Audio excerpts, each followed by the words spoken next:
Saint Edward the Confessor. Feast Day, October 13th. Title: The Sacred Journey of Saint Edward the Confessor. Once, in a time shrouded by history, in the year 1003, a remarkable soul was born. His name was Edward, and he came into this world as the son of the Duke of Normandy, a noble lineage that destined him for greatness. Yet, destiny had other plans for him. At the tender age of 10, young Edward was thrust into the unforgiving hands of exile. The Danes had claimed dominion over England, and it was in the refuge of Normandy that the foundations of his character were laid. His early years were marked by a profound sense of loss, as he witnessed his homeland fall under the shadow of foreign rule. But it was in this crucible of adversity that his spirit found solace in the embrace of religious piety. He renounced worldly ambitions, and from that day forth, his heart was dedicated to the love of God. The wheels of fate turned once again when, in 1042, the Danish king, Canute, breathed his last. England called upon Edward, and with a dutiful heart, he accepted the throne.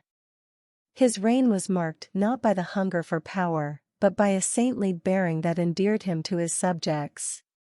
His actions spoke louder than words, as he abolished unjust taxes and was known to heal people with a simple touch.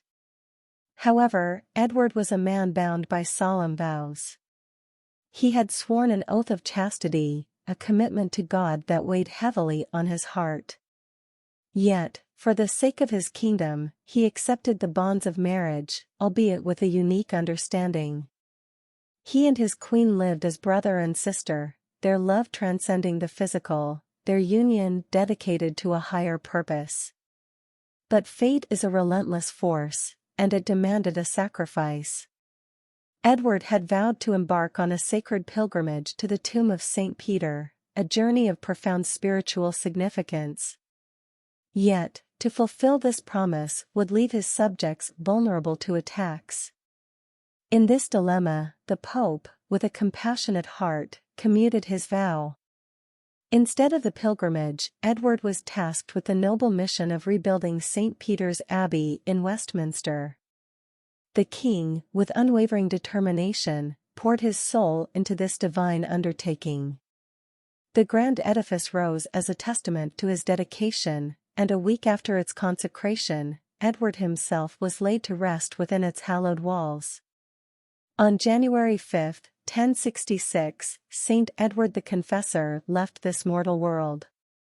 His deeds and devotion echoed through the annals of time, and in 1161, Pope Alexander III canonized him, recognizing the sanctity of a king who had dedicated his life to the love of God and his people.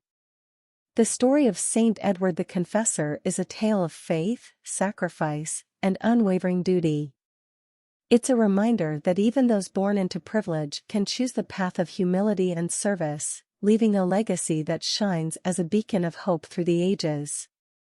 I recommend subscribing to this inspiring channel dedicated to the saints, where you can receive daily inspiration from the lives of remarkable figures like Saint Edward the Confessor. Let's show our appreciation by sending blessings in the comments, and don't forget to share the videos on your social networks to spread the wisdom and grace of these remarkable individuals.